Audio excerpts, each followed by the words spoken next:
Queridos, Pastor Pedro Júnior, hoje dia 10 de abril, nós estamos começando o livro de 1 Reis. Vamos falar hoje capítulo 1 e 2.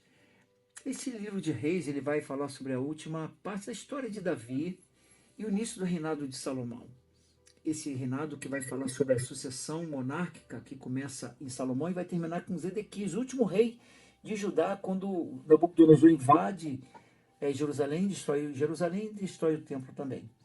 E também vai falar sobre a sucessão de Salomão por Roboão, que vai precipitar a divisão do reino, entre o reino do norte, Israel, e o reino do sul, Judá. O livro trata da história de Salomão também, todo esse comportamento que Salomão teve, que ofuscou a sua imagem em função de uma conduta posta, a ponto de participar de cultos pagãos e idólatras, porque casou com esposas princesas estrangeiras, mulheres que perverteram seu coração, diz isso no capítulo 11. O livro começa no capítulo 1 falando sobre a velhice de Davi, a ponto de trazerem uma jovem donzela chamada Abisaque para aquecê-lo à noite e para cuidar dele. Adonias, sabendo dessa situação de Davi, ele providencia carros e cavaleiros e homens e vai para uma cidade distante e se autodeclara rei. O mais interessante, queridos, é que o texto fala que o Davi jamais o contrariou e jamais chamou a atenção dele. Isso mostrando por que houve tanto problema no reinado de Davi com relação aos seus filhos, porque ele não contrariava os seus filhos. E isso trouxe problemas sérios para ele, a ponto de Adonias se autodeclarar rei. Natan, sabendo disso, ele vai a Betseba e fala: olha, Adonias se autodeclarou rei.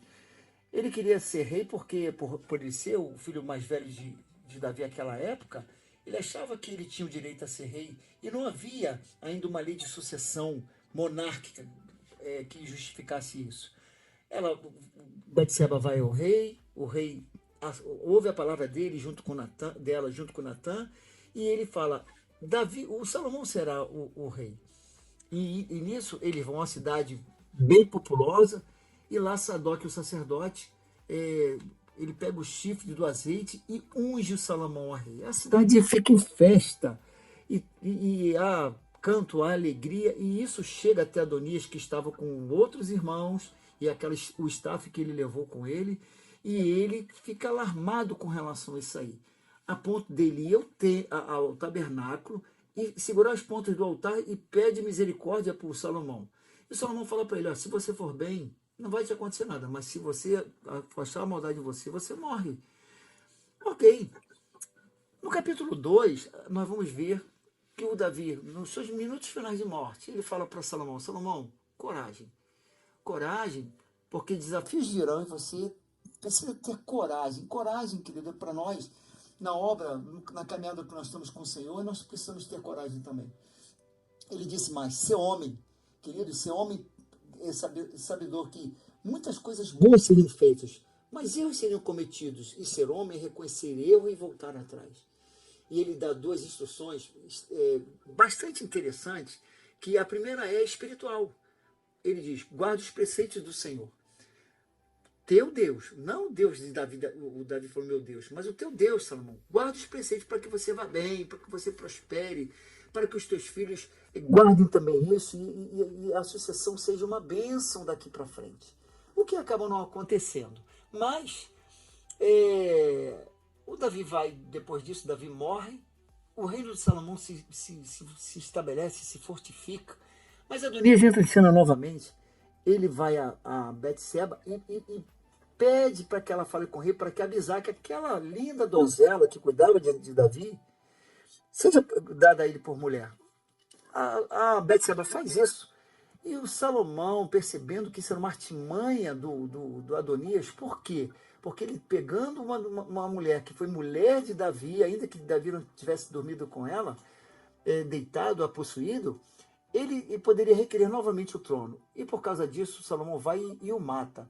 A partir daí, o Salomão ele começa a trazer justiça sobre aqueles que traíram a Davi. Ele faz isso com Abiatar, com Joabe e com Simei. Com Simei, ele fala para ele: olha, não saia de Jerusalém. 3 anos depois, o Simei ele ele esquece, sai e é morto, porque ele ofendeu e muito a Davi. A Joabe vai ser morto do mesmo jeito que foi comandante do exército de Israel com Davi. Ele foge para o tabernáculo e segura também nas pontas do altar, como fez Adonias. Mas o Davi falou assim, o Salomão falou, ele é homem maligno, esse homem tem que morrer. E ali ele é morto. E o terceiro, não necessariamente nessa ordem, foi Abiatar, o sacerdote Abiatar. Abiatar foi expulso para terra distante e o Salomão falou, nunca mais você vai ser sacerdote. E não foi. Isso foi uma palavra profética, em que o Senhor falou a Eli, que falou, Eli, longe de mim continuar você como sacerdote, porque você ama mais os teus filhos do que você ama a mim. Queridos, isso é um ensinamento para nós. Ninguém, nada, nem ninguém pode ser mais importante do que o Senhor na nossa vida.